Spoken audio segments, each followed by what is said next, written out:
थंडीच्या दिवसामध्ये बाजारामध्ये भरपूर हिरवेगार वाटाणे आलेले आहेत आणि या वाटाण्याचे बेनिफिट काय आहे या अगोदरच्या रेसिपीत मी नक्की सांगितलेले आहेत, ते तुम्ही ऐका.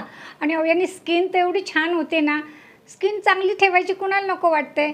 तर तुम्ही याचं सेवन वेगळ्या वेगळ्या पद्धतीने केलं तर याचं बेनिफिट तुम्हाला नक्की मिळेल, पण फक्त प्रमाणात सेवन करा. तर आज आपण प्रतिभा फिरोदियाज किचनमध्ये मस्तपैकी टम्म फुगणारी, खुसखुशीत अशी आणि खाल्ल्यावर मऊ लुसलुशीत लागणारी पुरी, मटर पुरी कशी बनवायची, ती पण कचोरीच्या स्वादाची, ती आज आपण प्रतिभा फिरोदियाज किचनमध्ये पाहणार आहोत. हिरवे वाटाण्याची पुरी बनवण्यासाठी मी बाजारातनं ताजे हिरवे मटर आणलेत. एक दिवस झाले त्याला. मटर आणताना खाऊन पाहायचे की ते गुळमट आहे का. गुळमट असले तर पुरीला स्वाद छान येतो. मी नेहमी भाजीची वाटी दाखवते, ती एक वाटी मी हिरवे वाटाणे घेतलेले आहेत. आता याला जो मसाला घ्यायचा आहे त्यासाठी मी हिरवी मिरची, ही माझी मोठी हिरवी मिरची आहे पण खूप तिखट आहे म्हणून मी 1.5 हिरवी मिरची तुकडे करून घेतलेले आहेत. थोड्या कोथिंबीरीच्या काड्या घेतलेल्या आहेत, थोडी कोथिंबीर घेतलेली आहेत, थोडंसं आलं घेतले, एक 5-6 पाकळ्या लसणाच्या घेतल्यात, थोडंसं जिरं, थोडा कढीपत्ता, थोडा पुदिना. आता हे काय करायचं, खूप प्रमाणात हे साहित्य घ्यायचं नाही. प्रत्येक याची चवीने ती पुरी अतिशय छान लागली पाहिजे म्हणून याचा अतिरेक करायचा नाही. कढीपत्ता पण घेताना फार कढीपत्ता घ्यायचा नाही, जास्त कढीपत्ता घेतला तर पुरी कडसर होऊ शकते. हिरवे वाटाणे आणि हे जे मी साहित्य घेतले ते सगळं आपल्याला मिक्सरमध्ये बारीक करून घ्यायचं आहे. सुरुवातीला पाणी न घालताच थोडं फिरवून घेऊ एकदा. मटर आणि बाकीचे जे पदार्थ मी घेतले होते ते असे व्यवस्थित बारीक करून घेतलेत. आता असे मिक्स करून परत एकदा आपण याला फिरवून घेऊया. आत्ता मी सध्या पाणी वापरलेलं नाही आहे. ही बारीक पेस्ट करून घेतली ना, असं चेक करायचं की कोणता पदार्थ जाड राहिला आहे का, वाटाणा जाड राहिला का, तर जाड राहिलेला पदार्थ बाजूला काढून घ्यायचा आहे. त्याच वाटीच्या प्रमाणाने मी इथे 2 वाट्या गव्हाचं पीठ घेतलेलं आहे. यामध्ये आपल्याला 2 चमचे बेसन पीठ घ्यायचं आहे. हे 5 चमचा माझा पोहा खाण्याचा आहे. 1 चमचा मी इथे तीळ घेतलेले आहेत, 1 चमचा अख्खे धने, 1 चमचा बडीशेप पण, अर्धी चमचा जिरे भरड करून घेतलेली आहे आणि ते आपल्याला गरजेनुसार टाकायचे. आता इथे मी हे साधारण 2 चमचे यामध्ये भरड घेणार आहे. तर यांनी पुरीला अतिशय छान चव येते. तुम्ही अशी भरड करून ठेवली तर तुम्हाला थालीपीठात वगैरे किंवा दुसऱ्या पुऱ्या बनवायच्या असेल त्याच्यात पण ही कामाला येते. अर्धा चमचा मी ओवा घेतला आहे आणि तो हातावर चुरडून घालायचा आहे, म्हणजे तो पुऱ्याचा स्वाद अजून वाढतो. ओवा टाकल्याने पुऱ्यांचा स्वाद तर छान येतो, पण आपल्या पोटासाठी पण ओवा अत्यंत गुणकारी असतो.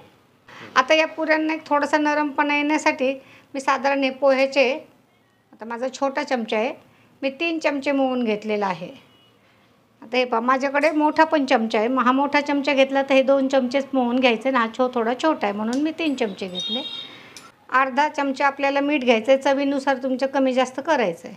साधारण अर्धा ते पाऊण चमचा धनेपूड घ्यायची आहे. हळद आपल्याला अगदी थोडीशी घ्यायची आहे. पाव चमच्याला थोडा कमी हिंग घ्यायचा आहे. हिंग पण पचायला खूप छान आणि स्वादाला पण छान. हे मिश्रण पाणी न टाकता आपण असं व्यवस्थित मिक्स करून घ्यायचं आहे, म्हणजे ते तेलाचं मोहन पिठाला सगळीकडे व्यवस्थित लागलं जातं. यामध्ये आपल्याला चवीला थोडं लिंबू पिळायचं आहे, अगदी थोडं पिळणार आहे मी, साधारण एक अर्धा चमचा. म्हणजे जर पुरी जास्तच तिखट असेल तर थोडंसं ते लिंबू आपल्याला ते तिखटपणा कंट्रोल करतं. मी ताजी कोथिंबीर धुवून सुकून घेतलेली आहे आणि बारीक चिरून आपल्याला यामध्ये कोथिंबीर घ्यायची आहे. आपण जरी वाटणामध्ये कोथिंबीर घेतली तरी आपल्याला याच्यामध्ये पुऱ्यामध्ये कोथिंबीर घालायची आहे. स्वाद तर छान लागतो पण पुऱ्या दिसायलाही खूप छान दिसतात.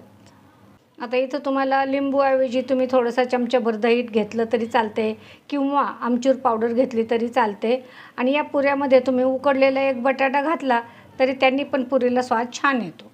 आपल्याला इथून पुढे अजून वेगळ्या वेगळ्या पुऱ्या तर पाहायच्याच आहेत. आता जी ही पेस्ट केलेली आहे ती आपण यामध्ये मिक्स करणार आहोत.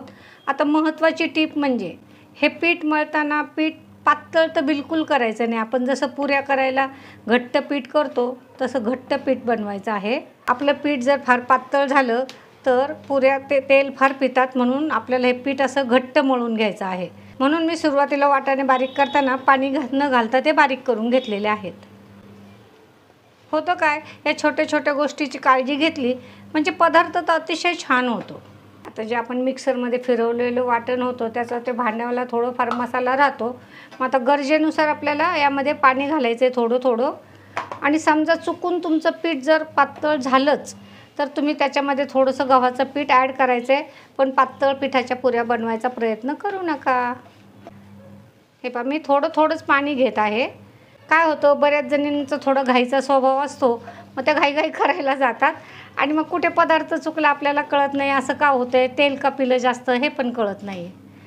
पूर्वी व्हायचं काय, आपण ह्या साध्या पुऱ्या तर नेहमीच बनवतो, पण लग्न कार्यामध्ये जर केव्हा पातळ पीठ झालं, त्याच्यात अशाच पुऱ्या तळल्या जायच्या आणि मग त्या पुऱ्या ना खूप तेलकट व्हायच्या. नसं लग्नामध्ये तेलकट वगैरे खाणं जास्त व्हायचं. तर आपण घरी करताना मात्र ही काळजी नक्कीच घ्यायची आहे. आता इथे थोडीशी पिठाची आपण टेस्ट घेऊन पाहिजे. थोडंसं मीठ कमी आहे, तर ते वरून न टाकता आपण असं पाण्यात टाकून पिठात टाकलं म्हणजे ते सगळीकडे व्यवस्थित मिक्स होतं. या पद्धतीचं आपल्याला असं पीठ बनवून घ्यायचं आहे आणि एक 10 मिनिट हे पीठ भिजवून द्यायचं. 15 मिनिट झालेले आहे. हे पीठ चांगलं भिजलं आहे, मऊ झालं आहे आता पूर्वीपेक्षा. आणि आता नंतर असं थोडंसं हाताने मळून घ्यायचं आहे. तुम्हाला हवं तर तुम्ही असे छोटे उंडे बनवून पण पुऱ्या बनवू शकता. आता पिठाची गरज असेल तरच पीठ लावायचं, नसेल तर काही नाही लावायचं. आता पीठ घट्ट मळल्यामुळे आपल्याला पिठाची गरज शक्यतो लागत नाही. इकडे मी गॅसवर तेल गरम करायला ठेवलेलं आहे. आता आपल्याला ही पुरी फार पातळ पण करायची नाही, फार जाड पण करायची नाही. आता हे किनार आपल्याला व्यवस्थित गोल येण्यासाठी मी इथे एक वाटी घेतलेली आहे आणि त्या वाटीच्या मापाने अशा कट करून घेणार. ह्या अशा वाटीने कट करून घेतल्या म्हणजे आपल्या पुऱ्या दिसायला एकसारख्या छान दिसतात. आणि एक्स्ट्राचं पीठ परत यामध्ये मिक्स करायचं आहे. आता मी थोडासा मोठा उंडा घेतलेला आहे. तेल मी मंद गॅसवरच तापायला ठेवलेलं आहे. या पुऱ्या तुम्ही मुलांना टिफिनमध्ये देऊ शकता, तुम्ही ऑफिसमध्ये घेऊन जाऊ शकता. प्रवासात जात असाल तर 2-3 दिवस ह्या पुऱ्या चांगल्या राहतात. फार 4-5 दिवसाच्या झाल्या की तेलकट वास येतो. मग तर तुम्हाला हवं तसं तुम्ही या पुऱ्याचा स्वाद घेऊ शकता. किंवा मस्तपैकी सकाळ संध्याकाळ गरमागरम चहाबरोबर तर त्याची इतकी चव भारी लागते की तुम्ही मला त्याचे कमेंट्स नक्कीच करणार आहात. तर आपण ह्या वाटीने कट करून घेऊयात. पुरी मला थोडीशी मध्ये जाड वाटते, तर असं वाटलं तर आपण थोडंसं मध्ये परत लाटून घ्यायचं. तेलाला खूप ताव आल्यामुळं मी गॅस बंद केला आहे. आपल्याला ह्या सगळ्या पुऱ्या एकदा लाटून घ्यायच्यात, म्हणजे एकदा तयार झाल्या की त्या पटपट तळून होतात. बऱ्याच जणांना तेलकट खायचं पथ्य असतो, मग अशा वेळेस त्यांनी खायचं नाही का हो? खायचं. मग काय करायचं, अशा वेळेस छोटे अशा चपात्या बनवायच्या आणि मस्तपैकी त्या दोन्ही बाजूनी खरपूस तेल किंवा तूप लावून, किंवा तुम्हाला काही नको असेल तरी तुम्ही तशा पण छान भाजून ह्या दह्याबरोबर खाऊ शकता किंवा चटणीबरोबर खाऊ शकता. किनारीचं कट केलेलं पीठ निघतं, त्याचा मी पिठाचा शेवटी गोळा करते आणि याची एक छानपैकी पुरी तळून घेते. या पुऱ्या तळून झाल्यावर काढण्यासाठी मी ते ऑडे कंपनीचा युनिरॅपचा पेपरचा वापर करणार आहे. हा पेपर वापरल्याने आपले भांडे तर बिलकुल तेलकट होत नाही आहे, पण हा पेपर पर्यावरणपूरक आहे आणि याचं सहज विघटन होतं आणि याचा रियूज पण होतो. किंवा तुम्ही यामध्ये पुऱ्या गुंडाळूनसुद्धा ऑफिसमध्ये याला थंड झाल्यावर देऊ शकता. या पेपर खरेदी करण्याची लिंक मी व्हिडिओच्या खाली देत आहे. तेलाला ताव आला की सावकाश तेल असं व्यवस्थित हलवून घ्यायचं, म्हणजे तेलाला सगळीकडे छान ताव बसतो. आणि आता गरजेनुसार आपल्याला तेलाचा ताव कमी जास्त करत या पुऱ्या तळून घ्यायच्यात. सुरुवातीला आपल्याला हे पुरीच खालच्या बाजूने तळून द्यायची आणि मग आल्हाद हाताने आपण अशी झाऱ्याने दाबून घ्यायची. गॅस गरजेनुसार आपल्याला कमी जास्त करायचा आहे. हे पहा पुरी आपली अशी फुललेली आहे. अशा सगळ्या पुऱ्या अशा टम्म फुगतात. आता गॅस मोठा करायचा आहे, बारीक करायचा आहे आणि गरजेनुसार दोन्ही बाजूनी छानपैकी पुरी तळून घ्यायची आहे. तुमचा परिवार लहान असेल तर तुम्ही छोट्या कढईत करा, म्हणजे एक पुरी तळली तरी चालते. मोठा परिवार असेल तर थोडी मोठी कढई घ्या, म्हणजे एका वेळेस 3-3, 4-4 पुऱ्या तळता येतात. दोन्ही बाजूने आपली पुरी चांगली तळली गेलेली आहे. आता मी यामध्ये पुरी काढून घेत आहे. काळजीपूर्वक पुरी सोडायची आहे आणि मी पुरी सोडताना थोडा गॅस मोठा करते, म्हणजे त्या तावाने आपली पुरी अशी छान खालून तळली जाते. आणि अशी धाऱ्याने थोडी दाबली म्हणजे ती मस्त टम्म फुगते. आता गॅस थोडा मीडियम करायचा, म्हणजे जास्त ती प्रमाणाच्या बाहेर तळली जात नाही. परत तिला उलटी करायची. तळणंसुद्धा एक कला आहे हो, हे पण तुम्हाला आलं पाहिजे. ह्या छोट्या गोष्टी मी तुम्हाला सांगत असते की चला नवशिक्यांना ह्याचा नक्कीच फायदा होतो की नाही तुम्ही ते नक्की सांगणार आहात. मस्तपैकी पुरी आपली तळली आहे. मी जेवढं प्रमाण दिले त्यामध्ये साधारण 23 ते 25 पुऱ्या होतात. आता तुम्ही जे पुरीचं साईज कमी जास्त करताल त्यावर तशा तुमच्या तेवढ्या पुऱ्या होतील. हे पहा आपल्या खुसखुशीत पुरी झाली, त्याचा आवाज पण येतोय आणि खाताना पण ती मस्त खुसखुशीत, कुरकुरीत आणि नरम पण लागते. अशा टम्म फुगलेल्या पुऱ्या पाहिल्या की अहो लहानांना काय मोठ्यांना पण मस्तपैकी पटकन उचलून खायला आवडतातच. फुल गॅसवर पुऱ्या तळल्या तर फुगतील पण आतमध्ये कच्च्या राहतील.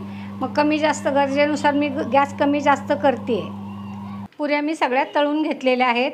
आत्ताच 2 दिवसापूर्वी मी लिंबाचं टिकाऊ सरबत बनवलेलं आहे आणि त्याच्या ज्या साली निघाल्या आहेत ना, त्याचा मी असा लिंबाचा क्रशचं लोणचं केलेलं आहे. तर यापूर्वी पण मी लिंबाच्या सालीचं क्रश कसा बनवायचा ते सांगितलं आहे. आता यावेळेस मी थोडंसं याच्यात बदल केला आहे. तेव्हाचे जे मसाले टाकलेत ते आणि आता मी काय केलं आहे, रेडीमेड जो माझ्याकडे मसाला होता ना तो टाकलेला आहे. म्हणजे दरवेळेस आपल्याला एक थोडी वेगळी वेगळी चव चाखायला मिळते. हे तर माझ्या किचनचं वैशिष्ट्य आहे की तुम्ही वेगळ्या वेगळ्या प्रकारचे पदार्थ बनवत जा. आता या अगोदर आपण ही पुरी पण पाहिलेली आहे, त्यामध्ये वेगळे पदार्थ आहेत. आजच्या पुरीमध्ये वेगळे पदार्थ आहेत. वेगळे वेगळे पदार्थ तुम्ही करत जा म्हणजे तुम्हालाही त्या चवीचा आनंद घेता येईल. चला तर मस्तपैकी टम्म फुगलेल्या पुऱ्या आपल्या तयार झालेल्या आहेत. तुम्हालाही नक्की करण्याचा मोह होणार आहे. पुऱ्या नक्की बनवायच्यात. वेगवेगळ्या चवीच्या पुऱ्या मी दाखवणार आहेत. यापूर्वी पण मी एक गव्हाची पुरी, एक तिखट दाखवली, एक थोडंसं गूळ घालून थोडीशी गुळमट चवीची दाखवली. वेगळ्या वेगळ्या पुऱ्यांची चव फार वेगळी वेगळी लागते. तर चला अशा ह्या आज बनवलेल्या पुऱ्या तुम्ही नक्की बनवायच्यात. माझ्या प्रतिभा फिरोदियाज किचन चॅनलला तुम्ही सबस्क्राईब करायचे. मला तुमच्या एक सबस्क्राईबची गरज आहे. तुम्हाला माझ्या टिप्स, माझ्या रेसिपी आवडत असेल तर तुमच्या सपोर्टची मला नक्कीच गरज आहे.